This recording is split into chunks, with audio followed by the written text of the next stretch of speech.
Hello everyone, and thank you for attending my presentation. My name is Ian Advog. I'm the CEO of Jackfish SEC Manufacturing. We're a Canadian company that provides accessories for infrared spectroelectrochemistry. Today I'd like to talk to you about a powerful surface-sensitive technique for electrochemists called ATR-SEIRAS. I'll begin by discussing who Jackfish is, how the ATR-SEIRAS technique works, and why it might be of interest to you. Next, I'll introduce each of our 4 cells and provide an example experiment or application that highlights an advantage that's offered by that cell. So to begin, who are we? Jackfish SEC was founded in 2018 in Saskatoon, Saskatchewan, in central Canada. A lot of the fundamental research that enabled the development of our first product was conducted at the University of Saskatchewan. As a company, we develop and manufacture electrochemical cells for researchers who are interested in using the surface-sensitive technique known as ATR-SEIRAS. We have partnered with Pike Technologies from Madison, Wisconsin to offer these out-of-the-box solutions to electrochemists. As I'll explain in the upcoming slides, our cells are designed to be used with the VMAX 3 variable angle accessory from Pike Technologies. I'd like to start off by discussing why infrared spectroelectrochemistry is such an interesting analytical tool. Infrared spectroscopy is of course well known as a great method for molecular identification. Having access to this molecular structural information inside of an operating electrochemical cell is pretty useful. But the real advantage of combining infrared with electrochemistry comes from leveraging the electrode surface for surface-enhanced infrared spectroscopy.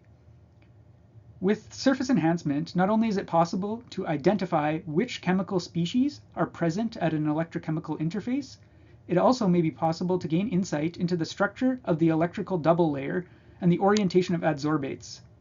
In surface-enhanced spectroscopy, there's something called a surface selection rule, where dipole transitions that are perpendicular to the surface are enhanced, while dynamic dipole moments that are parallel to the surface are suppressed. This is because of image charges that are induced in the metal, which are indicated in this figure by the partial charges encircled by dashed lines. These image dipoles are additive with the dynamic dipole transitions of the molecule that are excited by IR light. So you can see in the diagram on the left how those dynamic dipole moments perpendicular to the surface will be reinforced and added together, while those that are parallel to the surface will be cancelled. Knowing this, we can make inferences about the orientation of adsorbates on the surface of an electrode by observing the IR response of their constituent functional groups. Furthermore, adding electrochemistry to an IR measurement brings some advantages. First, it is easy to obtain a background spectrum by applying a potential where the analyte of interest desorbs from the surface. Second, if you use a thin film electrode to provide the surface enhancement effect, the measurement is confined to the surface of the electrode. This gives a much better signal to noise by not losing light to absorption by the bulk solvent, which is a major advantage for aqueous electrolytes, which have large IR absorption cross-section over a fairly broad spectral range. Compared to the more widely known surface-enhanced Raman spectroscopy, or SEIRS, which can yield extremely large enhancement factors on coinage metals, but negligible enhancement on other metals, surface-enhanced infrared attains lower but more consistent enhancement levels across a very wide range of metals. This is particularly advantageous for electrocatalysis, where reactions at platinum group metal surfaces can be studied by infrared. So now that I've hopefully piqued your interest in infrared spectroelectrochemistry, I'd like to take a few minutes to describe the configuration of these kinds of experiments. In particular, I'd like to discuss the advantage of this technique called ATR-SEIRAS, which is the main focus of the Jackfish line of cells. So just as a refresher, attenuated total reflectance, or ATR, is a super convenient sampling mode for infrared measurements because you really don't have to do any sample workup. ATR uses a high refractive index crystal with the infrared light coming in above the critical angle. It is then totally internally reflected at the crystal sample interface. Even so, there is an evanescent wave that extends into the sample side of the interface and probes the volume of the sample that is within about 1 micrometer distance from that interface. So now let's move on to a surface-enhanced infrared absorption spectroscopy measurement. The main change here from a plain ATR measurement is the addition of this surface-enhancing thin metal film that is applied as a coating to the top surface of the ATR crystal. Just like in ATR, infrared light passes through the prism and is totally internally reflected. But here the evanescent wave is able to excite surface plasmon polaritons at the metal sample interface. So really the trick to getting ATR-SEIRAS to work is this metal film. The film is generally on the order of about 20 nanometers thick, so that it is reasonably IR transparent, but it still confines the electromagnetic fields of the infrared light to a distance much closer to the surface, generally on the order of 1 nanometer. This gives a surface-sensitive measurement of adsorbates directly on the surface, with minimal signal coming from the bulk solvent. The morphology of this film strongly affects the level of surface enhancement, and ideally you want a fairly rough metal film rather than a smooth bulk metal for the best performance. The texture of these films are often described as metal islands. So now that I've shown you the pictorial layout of an ATR-SEIRAS experiment, I'd like to walk through the setup of an experiment with some real hardware to give you an idea of what these types of experiments would actually look like in your lab. So in brief, you'll need to deposit a thin film electrode on top of the ATR crystal, as I previously discussed, then assemble the electrochemical cell on top of this crystal, and make the connections to the various electrodes, and then you'll be able to make some measurements. So the first step is really preparing this thin film working electrode. And the goal here is to produce a film that is thick enough to obtain the required conductivity, but not so thick that the IR transparency is compromised. So typically metal films in the range of 10 to 30 nanometers strike the right balance.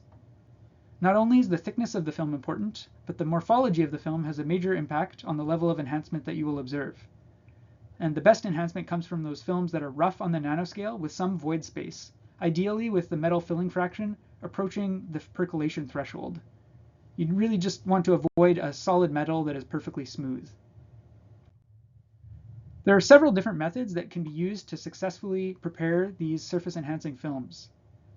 Physical vapor deposited films were where the first reports of the ATR-SEIRAS effect was observed and reported by Dr. Alan Hartstein, and sputtering is probably the most common PVD method reported in the literature for these films. A little later on, Dr. Masatoshi Osawa published on using electroless deposition to produce SEIRAS active films. Yet another option would be to drop cast or spin coat high concentrations of nanoparticles onto the surface such that they form a thin conductive film, or conversely by depositing a lower loading of particles on top of a conductive thin film underlayer that was produced by some other technique to provide the conductivity. Finally, another flexible method is to start with a non-enhancing but transparent conductive film like indium tin oxide or boron-doped diamond as a base electrode upon which a wide range of metals can be electrodeposited. Once you have this thin film electrode deposited on the crystal, you'll need a few pieces of equipment to set up your experiment. In this slide, I'm showing a cross-section of one of our cells, the J1. Here you can see the face-angled crystal at the bottom and the beam path through the crystal. The surface-enhancing metal layer is deposited on top of the crystal, which will serve as the working electrode.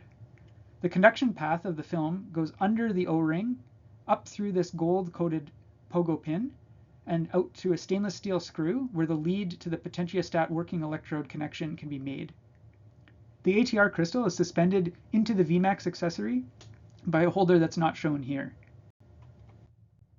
And so here you can see the cell assembled onto the Vmax accessory, and then the whole unit is placed inside of an FTIR spectrometer. The Vmax is compatible with a very wide range of spectrometers, as long as the sample compartment is wide enough to accommodate it. You will also need a potentiostat, and typically a computer is used to control both the potentiostat and the spectrometer, and as well as to collect the data.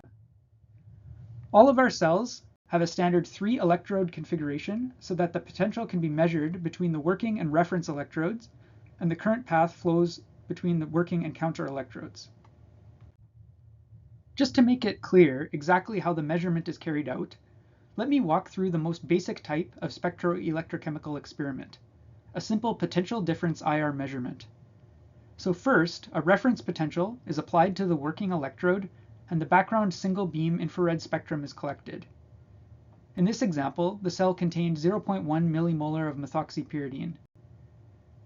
A reference potential of negative 0.9 volts was selected to increase the surface electron charge density, which drives the methoxypyridine off of the surface. Next, a different sample potential is applied, and the sample single beam spectrum is collected.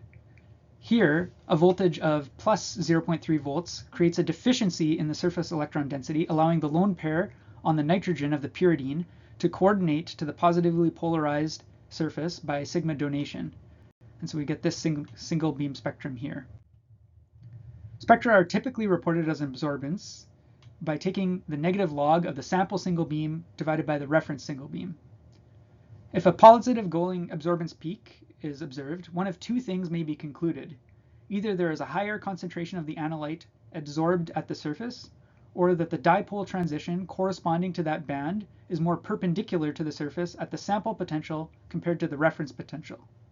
Conversely, negative going absorbance peaks indicate that either the analyte occupies less of the surface at the sample potential, or perhaps that the analyte has reoriented, so the change in dipole moment has become more parallel to the surface. So in this case here, you can see that we observe upward going peaks, which is consistent with an adsorption of methoxypyridine on the surface at the positive potential. So at this point, I would like to discuss our product line of spectroelectrochemical cells that we offer for different applications.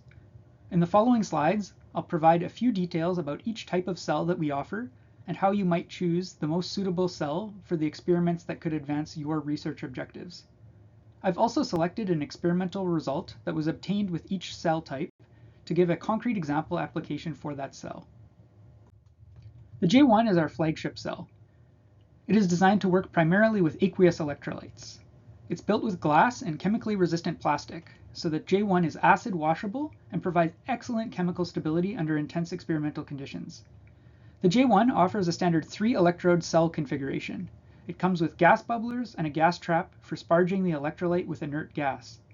The main differentiating feature of this cell is the reference arm, which is separated from the main body by a wetted ground glass joint, which acts as an additional junction to mitigate chloride ingress from the reference electrode into the main cell body. The J1 is a great choice if you are looking to work in aqueous electrolyte and you need very good cleanliness. So the measurement result that I would like to present for the J1 cell involves time-resolved spectroscopy, so I'd like to just give a brief introduction to that topic. There are three basic approaches. If you need to measure processes that only require tens to hundreds of milliseconds of resolution, the FTIR instrument manufacturers have rapid scan modes where the interferometer mirror can be driven at very high speeds, upwards of 50 to 100 spectra can be collected per second.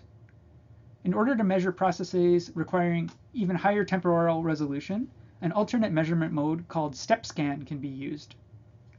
Here the interferometer mirror is fixed at one position and the time response of the IR signal is recorded.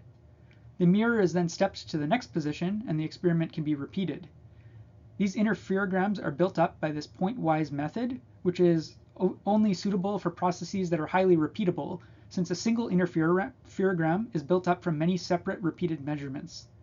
The other downside to step scan is that it takes a long time to acquire data, particularly if one needs higher spectral resolution, which requires moving the mirror long distances and therefore requires more measurements. One really interesting possibility that has emerged in recent years is the development of quantum cascade lasers in the infrared. There's now a spectrometer on the market from IR Sweep, which makes use of a frequency comb to produce a light source with about 10 to 60 wave numbers of bandwidth, depending on the laser module. Several different laser modules are available, so there's some choice to select a spectral range, which encompasses a particular band or maybe two of interest. The main advantage of this instrument for time-resolved measurements is that it makes use of heterodyne detection to collect an entire spectrum without scanning an interferometer mirror. So a complete spectrum can be recorded on the order of once every microsecond. So here is a result published by Dr. Eric Linz et al. At the University of Saskatchewan and the Canadian Light Source. This paper demonstrated how the IR Sweep spectrometer could be used to measure the desorption of dimethylaminopyridine from a gold electrode inside of a J1 cell.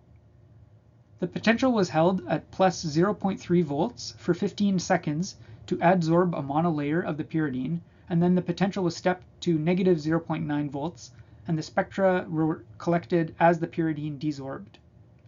The result reported in figure 2, shown here, shows an absorption band at 1628 wave numbers assigned to an A' ring mode of the pyridine ring.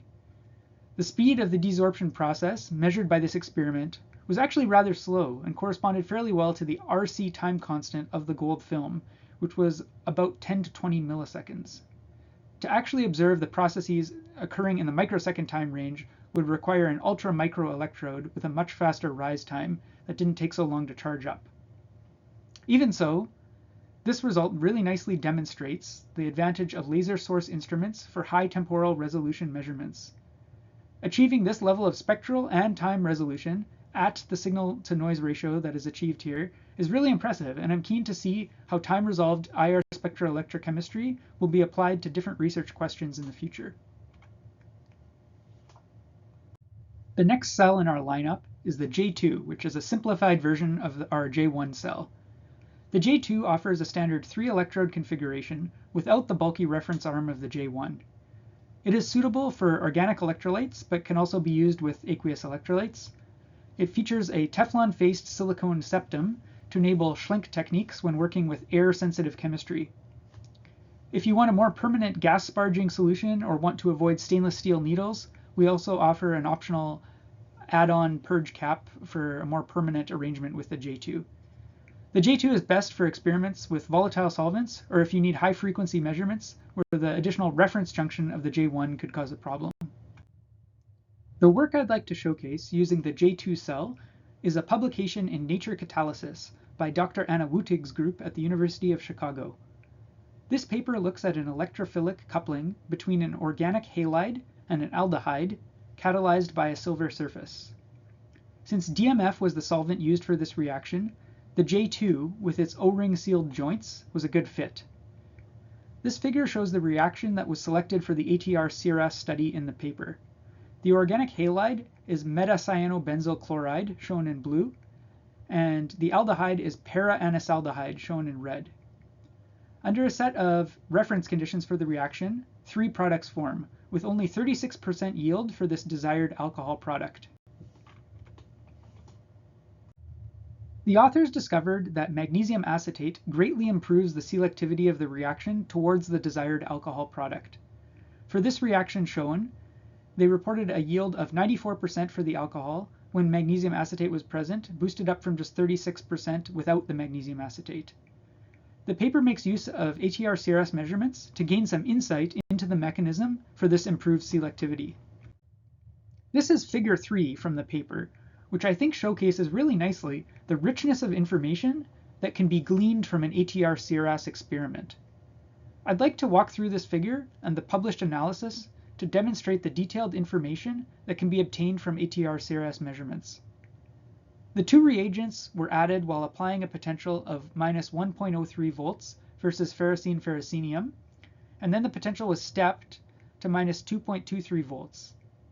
Figure A shows the current response of the experiment, and figure B shows the IR spectra that were collected at points indicated by the open circles in figure A. For our purposes here, we only need to focus on the colored spectra that were collected after the reagents were added, but prior to the applying the reductive coupling potential. There are several observations noted by the authors.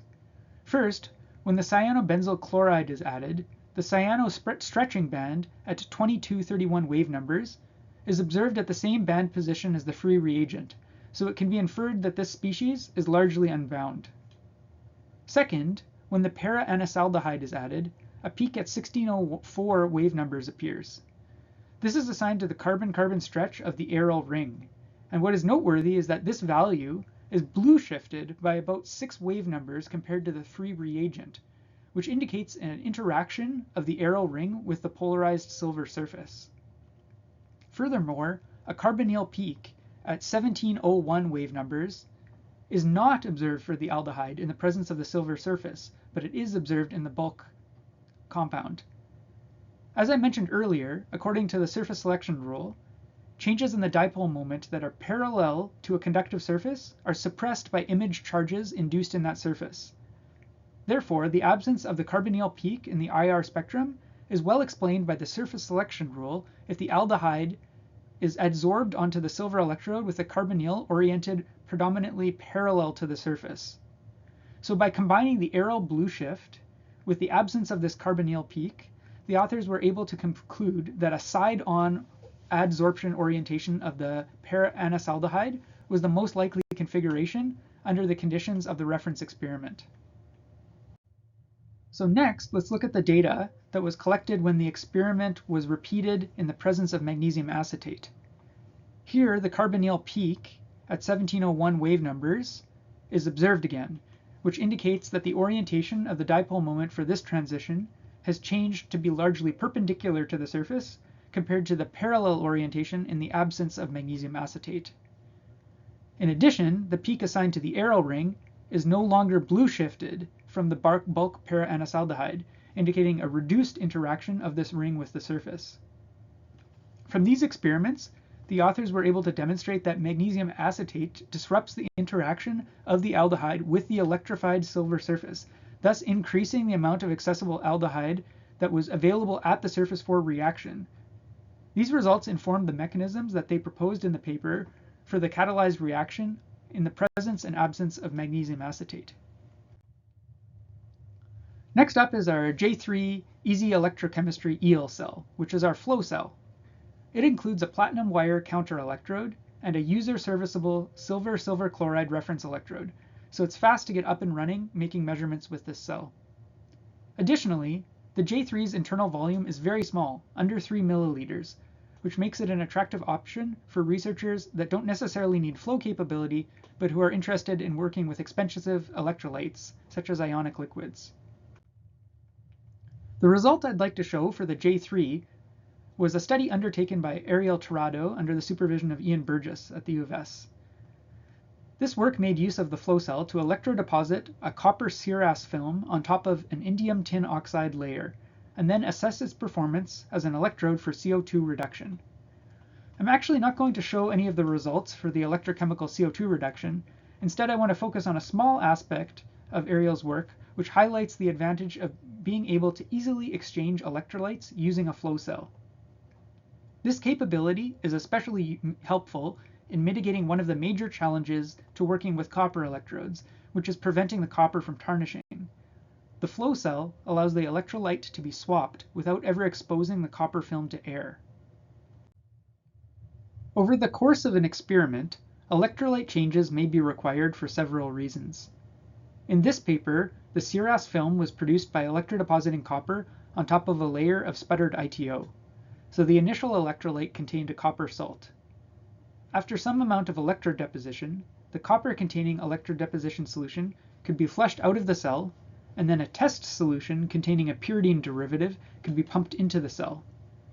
The pyridine adsorbs readily on the copper film and provides several convenient peaks that can be used to assess the SEIRAS response of the film. This test solution was free both of dissolved copper and of any solubilizing ligands for copper, so that the potentials that were applied in order to cause the test molecule to adsorb and desorb would not cause further deposition or stripping of the copper. Since the solution could be easily exchanged, it was possible to optimize the extent of deposition by reintroducing the plating solution into the cell, and additional copper could then be deposited, then again replacing the test solution, or the plating solution with the test solution, to measure the level of IR enhancement produced by the film. So each trace of figure A here shows the IR response of a film that was produced by electrodepositing copper until the indicated charge density was achieved. So the amount of copper is increasing from the bottom trace to the top trace.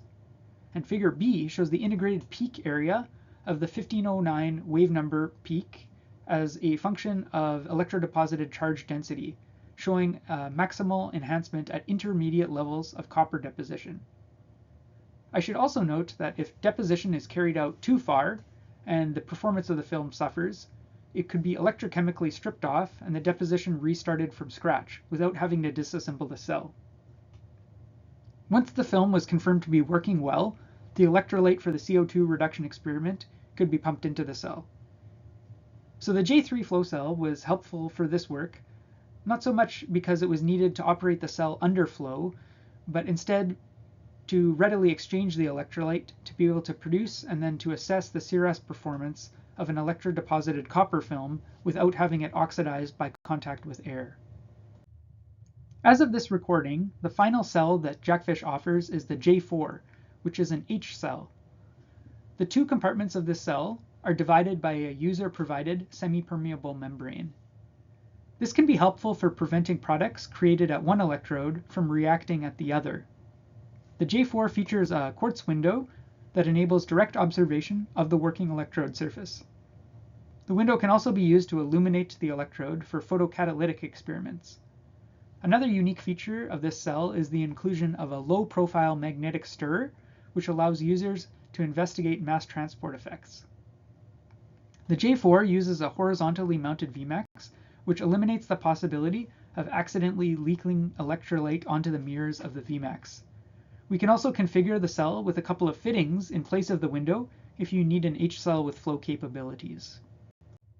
So for the J4, I'd like to discuss an application note published by Katharina Trapp from ETH Zurich using our J4 cell. This short study looked at how forced convection can affect the spectra obtained compared to those collected under diffusion-controlled conditions. So let me start by discussing the experiment design. In order to see carbon monoxide by IR, it needs to be adsorbed on the surface of the electrode. But when a reducing potential is applied to the electrode to cause the CO2 reduction reaction, carbon monoxide is rapidly driven away from the surface, far from where it can be measured. One approach in order to be able to see the CO on the surface by infrared is to apply a reducing potential to cause some CO2 reduction and then rapidly step the electrode back to a more positive potential. This will cause the CO to readsorb onto the electrode surface before it has a chance to diffuse away. In figure 3 shown here, you can see three pairs of potential steps. The first at minus 180 millivolts, which is prior to the onset of CO2 reduction. The second and third at minus 400 and minus 600 millivolts, which are sufficiently reducing to cause CO2 electroreduction. Here in figure 4, you can see the spectra collected after 10 seconds of CO2 reduction. As expected, the pale blue spectrum on the bottom, after applying minus 180 millivolts, does not show any adsorbed CO. And with the potential held at minus 400 millivolts, you can see some adsorbed CO, but with the larger over potential of minus 600 millivolts, we see a great deal of adsorbed CO, and we even see a decrease in the dissolved CO2 at the electrode surface. The J4 cell includes a magnetic stirrer, which enables studies comparing diffusion control to forced convection.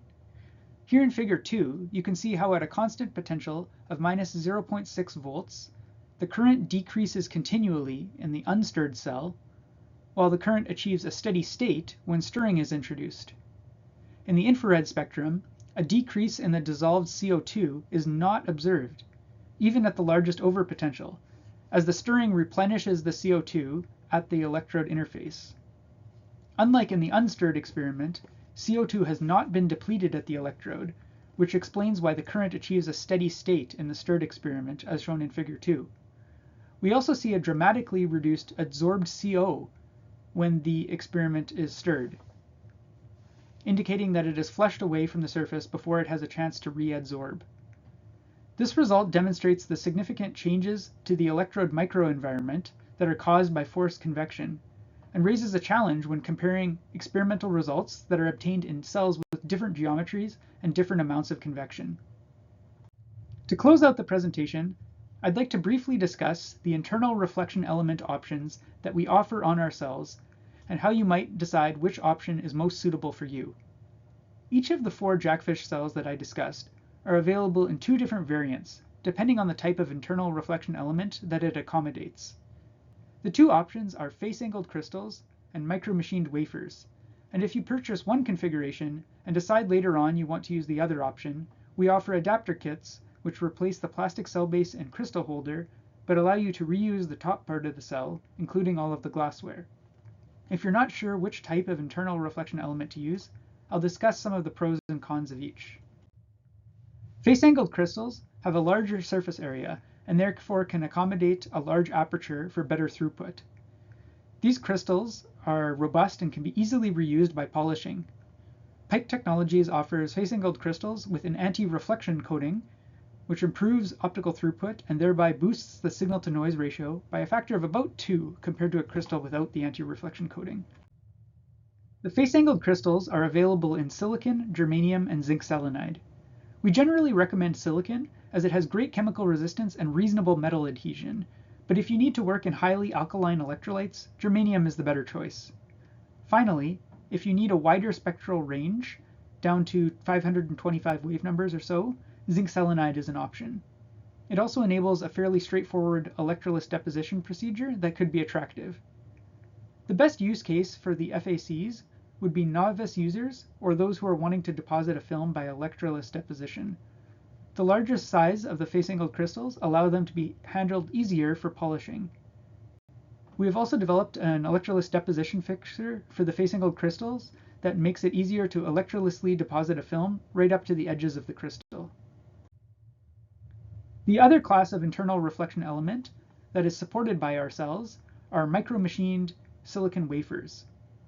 Our wafers are chemically micro-machined from intrinsic float zone silicon, which has great IR transparency. The wafers have a reduced optical path length compared to all other types of ATR crystals, and therefore less light will be attenuated by silicon phonons. This results in an improved signal-to-noise in the fingerprint region of the IR spectrum and a lower frequency cutoff compared to face-angled crystals. Wafers are relatively inexpensive and they can be reused. However, they are also fragile and they can break easily if they are mishandled. The best application for microgrooved wafers is when you are using a vacuum deposition technique. The wafers are small and low cost, so you can load up a sputtering chamber with a batch of wafers and coat them all at once. This allows you to have enough substrates for a couple of weeks of experiments, so continuous recoating is not required every time you want to run an experiment. The batch deposition also gives good reproducibility as all of the wafers within a batch all receive the same treatment. So I think that just about wraps it up for me. Thanks very much for your attention, and please don't hesitate to contact us if you have any questions about this talk or would like some more information about ATR-SEIRAS or any of our products. I hope you have a good rest of your day. Thank you.